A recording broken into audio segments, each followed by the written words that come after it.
Good morning everyone. This will be my video lecture in NSTP 1 CWTS component. Now, as is customary, there will be two parts of my video lecture. The first part will of course be a discussion on different provisions in the Constitution, as well as later on we will be using this book. So for those people who do not still have this book, you better purchase one, because this will be one of the requirements of the course that you have to submit before the semester ends, no? So the first part will be dealing on the Constitution and also this, and the second part will be the English grammar. You know very well that, as I told you, under RA 9163, no, that's the NSTP law, RA 9163, there are three components by way of a review again. So we have the ROTC, we have the MTS, then we have the CWTS. This is what we are having right now. We do not have this in this institution. We do not also have that. And under CWTS, I mentioned before that the activities or the topics that we'll be discussing here will have something to do with 7 areas, no? The first would be health, no? Matters concerning health, no? Then education. This is just a review, no? Education. Then we have environment. The next would be entrepreneurship, no? Business. We will also be tackling this, no, in NSTP 1 and NSTP 2, entrepreneurship, then safety, no? Especially now that disasters are very common, for natural calamities, no? Recreation, and then the final one would be morals of the citizens in the community or in our country. Now, what we are taking right now is this, on this part, education about the specific provisions of the Constitution, Consti, as well as the English part, no, or English grammar. So these ones will be falling under the topic education. No? That's why we are harnessing you with the different constitutional provisions as well as on English grammar, because one of the topics that is being tackled under CWTS would be education. And the topics here, all of these topics has something to do with the general well-being of the people, general well-being of everyone in the community. Okay? That is just a review, just an explanation why we are studying Constitution, why we are studying English, and of course, we would like to inculcate patriotism and nationalism, which is also the objectives of NSTP 1. Okay, so let me proceed with the lecture proper of what we will be discussing today, the topic of which we will be discussing today.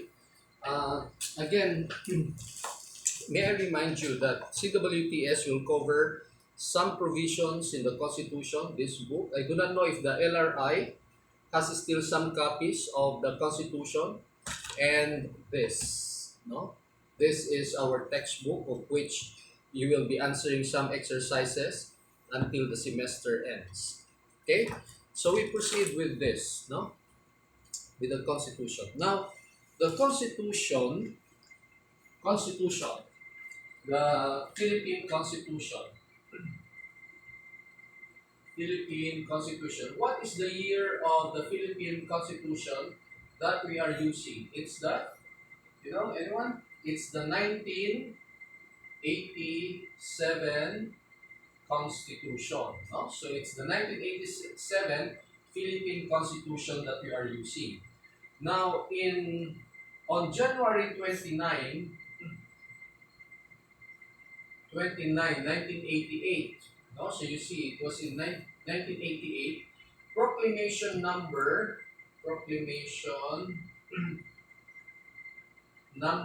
211, no, issued by then President Corazon Aquino. No, Proclamation 211 declares.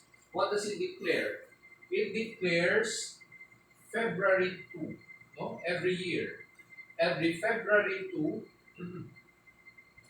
of each year. February 2 of each year as the Constitution Day. We call that Constitution Day. No, February 2. Kada February 2, we celebrate Constitution Day by virtue of Proclamation number 211 issued by then President Corazon Aquino on January 29, 1988. So, okay, just remember that. No? Now, the first part of our Constitution, which is the most important part, by the way, how many articles are there all in all in our Constitution? How many articles do we have in our Constitution? 1987. This is the 1987. No? 1987 Constitution. How many articles all in all are there in our Constitution? So if you take a look at your Constitution, there are 18 articles. No? And per article, there are sections that we call sections. No? So I want you to review these 18 articles all in all that delve or that deal with different topics about our country, about our people. No? But that is not all. We have 18 articles in the 1987 Constitution, but the most important one, no, before these articles, we have what we call the preamble. No? Preamble. You understand what a preamble is? People, ladies and gentlemen, do you understand? So before we have the 18 articles, we have what we call the preamble. Now, be very careful, ladies and gentlemen. I'd like you to memorize the preamble. This is your assignment. Now, memorize the preamble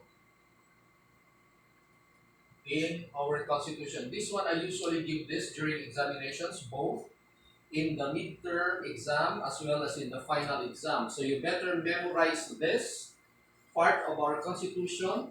When you memorize that, it should be in verbatim. What do you mean by in verbatim? Word for word. No, word for word. That's what we mean by in verbatim. No, it's a Latin word. So I repeat, I'd like you to memorize the preamble of our Constitution in verbatim, meaning word for word. So this is your assignment, no? One of your assignments is to memorize the preamble. Now, the word preamble comes from the Latin word preambulus. Preambulus, which means, what does it mean? It's a Latin word which means walking before, no? Walking before. Well, this is what it does. No, it walks before. It introduces, in short, it introduces the different provisions or what to expect in the Constitution itself. What are we going to expect or to know?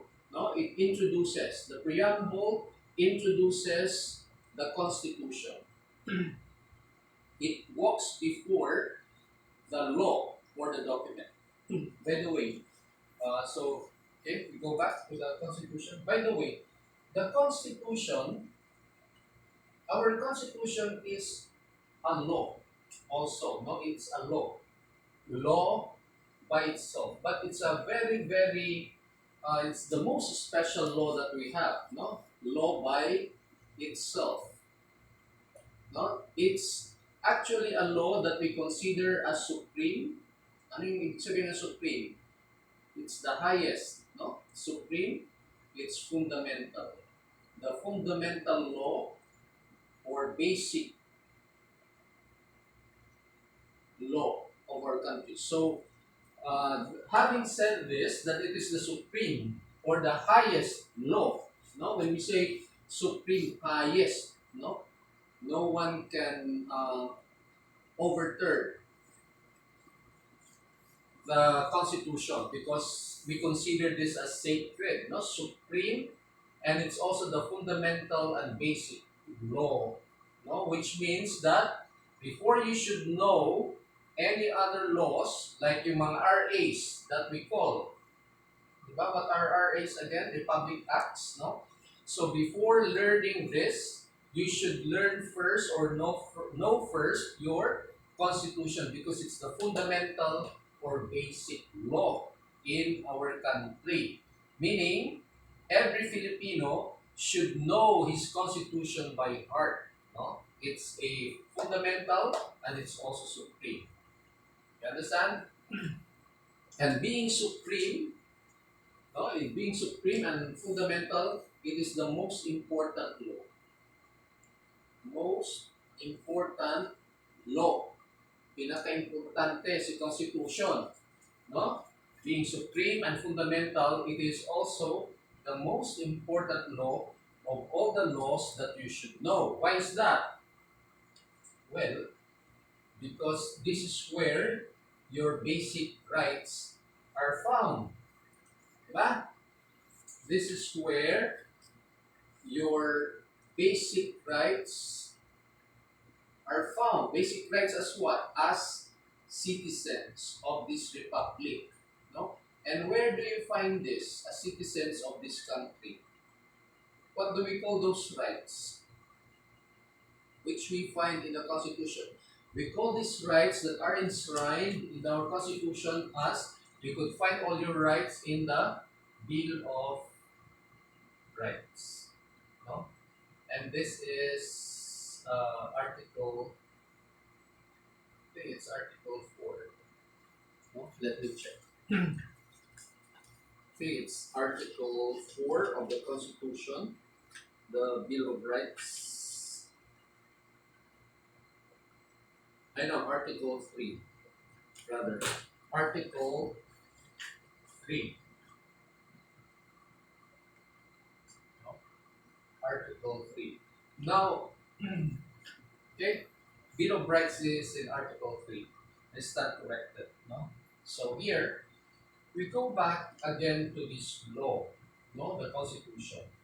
Usually, laws are passed by, I have told this to you before, who make the laws or who enact the laws. Who enact or make the laws. Which government machinery? It's the Congress, no? Congress. Diba? And when we talk of Congress, there are two chambers. Diba? The upper chamber and the lower chamber. The upper chamber is called the Senate, and the lower chamber is called the House of Representatives. So, before a law is passed, of course, it has to pass through HR, to the House of Representatives, and of course to the Senate, but not all the time. Or in short, it has to be enacted by Congress. How about the Constitution? How was it created or how was it enacted? Is it also by Congress, ladies and gentlemen? How did the Constitution, the 1987 Constitution, come into being? How? Is it through a passage of the bill through Congress or any other way? Well, the Constitution, the Philippine Constitution, the 1987 Constitution that we have, did not pass through Congress, but it was created or it was drafted by what we call the Constitutional Commission. Constitutional Commission, of which originally there were 50 members, men and women with probity and expertise in different fields, but after some discussions or deliberations, there were some heated arguments. These 50 were only became only 48. No? So these were the people who drafted the 1987 Constitution. It did not pass through Congress, but it was through a constitutional commission created by who? By then President Corazon Aquino also. So remember that it is the law that did not pass through Congress, but it is the Constitutional Commission that drafted the same. Understood? Okay? So again, I'd like you to memorize the preamble of our 1987 Constitution. Memorize them and memorize it in verbatim because that is very important. Now, why is it that the preamble is the most important part of the Constitution? Well, because it describes the soul of a nation. Soul of a nation. And it describes what? What did it describe? It describes the soul of a nation. And what does it describe? Well, it describes the pursuit of the people. Pursuit of the people for what? For what? Sovereignty. Do you understand this term? Sovereignty and self-determination. Self-determination. Understand? Understand? This is the most important part of the Constitution because it describes the soul, the heart of a nation.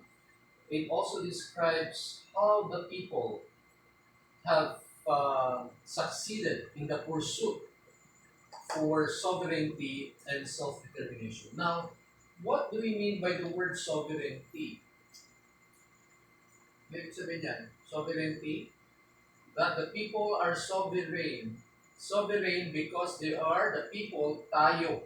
We are sovereign or what we call powerful. No? We are very, very powerful. Why do we consider ourselves as powerful? What does that, what right do we have which makes us very powerful in our country? What right is that? The right of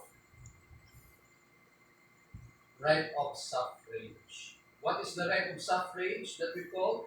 It's the right to vote. And this right is found in Article 5 of the Constitution. So you better read also the right of suffrage. Suffrage should mean the right to vote. That's why we are considered as powerful because we have that right of suffrage. We can choose the officials whom we would like to sit in government. Okay? We have the right to choose, no? The president, the vice president, the senators, members of the House of Representatives, mayors, the governors, etc., etc. So, because of this right, no? What is suffrage again? The right to vote. This is one of our rights, and this is that makes us sovereign or very powerful. That makes us what we call sovereign. Sovereign or we are powerful. Clear? So far? Now, last time I told you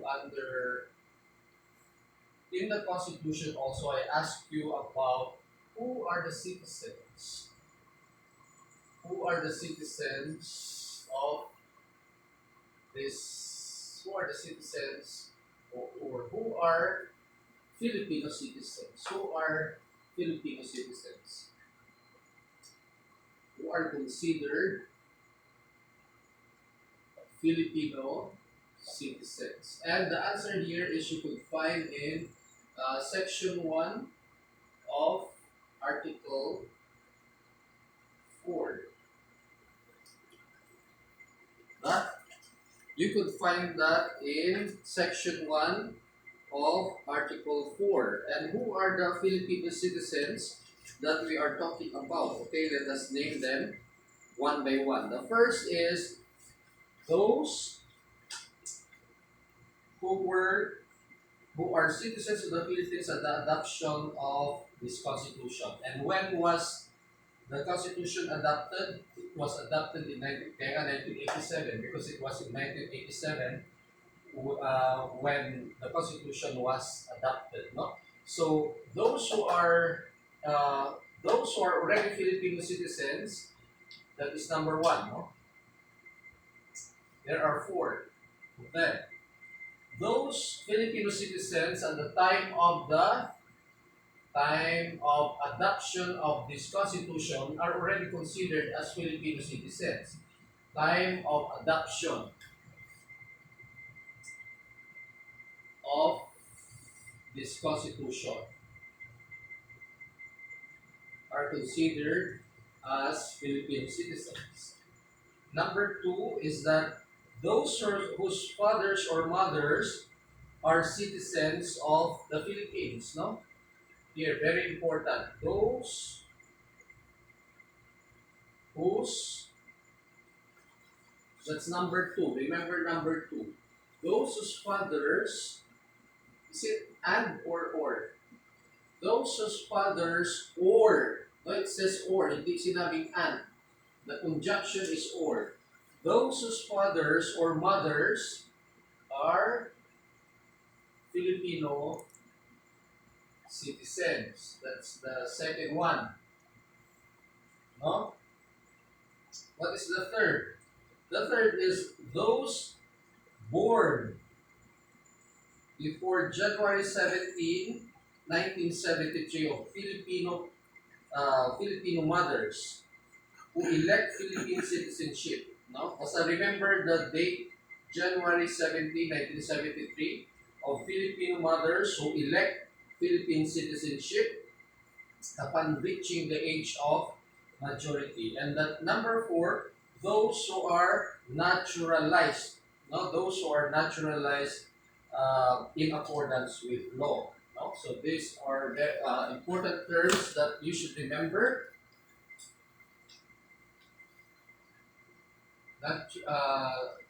Very important terms that you should remember as citizens of the Philippines. No?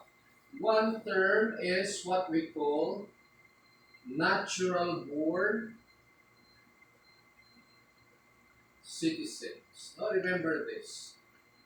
And the second term is what we call naturalized citizens. Get that? Now may I ask you, are you considered as a natural born citizen or are you considered as a naturalized citizen? Which one do you think? Of course, those who were born here in our country are definitely natural born. Diba? Dito, kung pinanganak ka dito, definitely you are considered natural born. How about if you were born in Canada, for instance? You were born in Canada with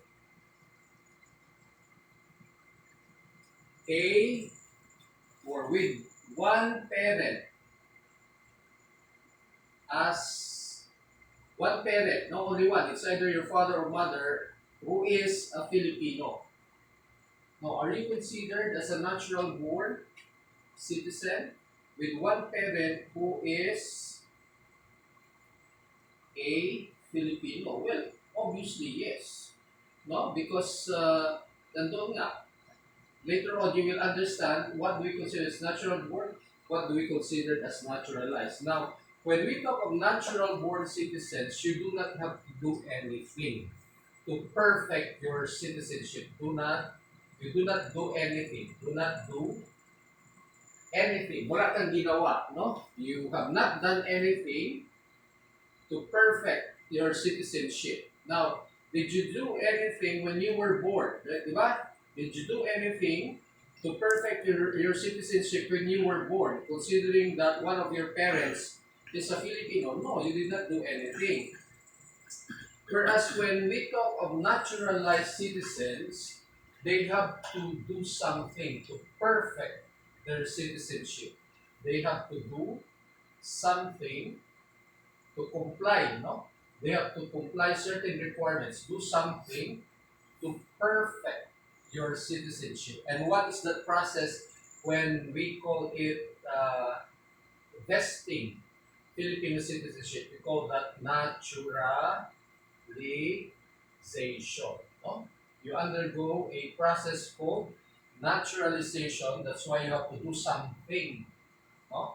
For you to become a naturalized Filipino citizen. But here, natural born citizens are not required to do anything at all. No? The citizenship or nationality of natural born citizens are automatically vested in them. You understand? Now, this gives us to the two principles. There are two nationality principles that I'd like you to remember. Two nationality principles or system. No? Nationality principles or system. No? The first is what we call jus sanguinis. Jus sanguinis. And the second is what we call the jus, hindi siya juice, no? Jus. It's pronounced as Y. Jus soli. Soli, rather. Jus soli. Now, the translation of this, jus sanguinis, jus is law, no? Jus sanguinis by virtue of blood. By virtue of blood. Here, you use soli by virtue of the soil or the place of birth. By virtue of place of birth. No? Ito yung basis kung bakit ka bibigyan ng citizenship. Now, here, that's why we call this nationality principles. When we talk about nationality principles, these are the principles, systems rather, because there are two, no?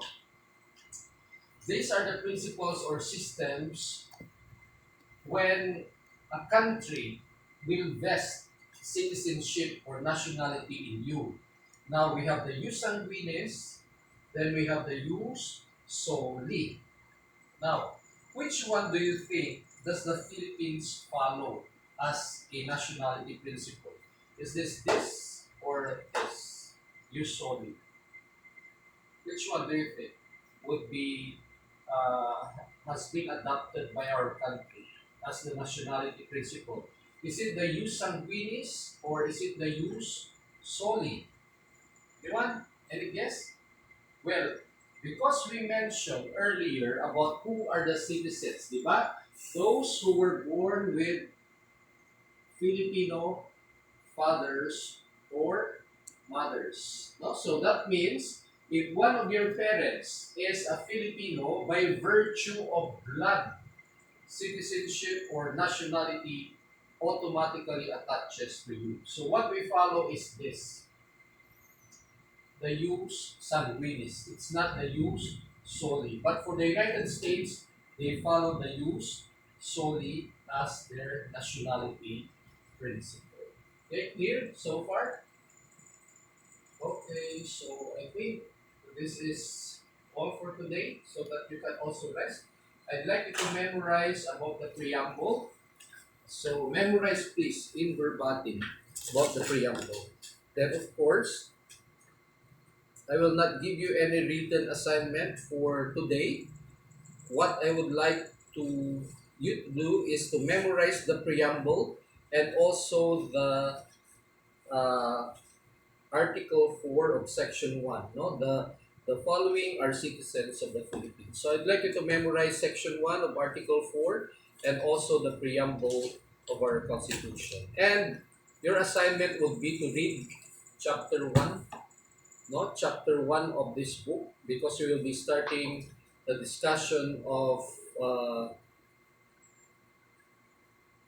Chapter 1 on society, culture, and governance by next week. Okay, thank you and good morning everyone.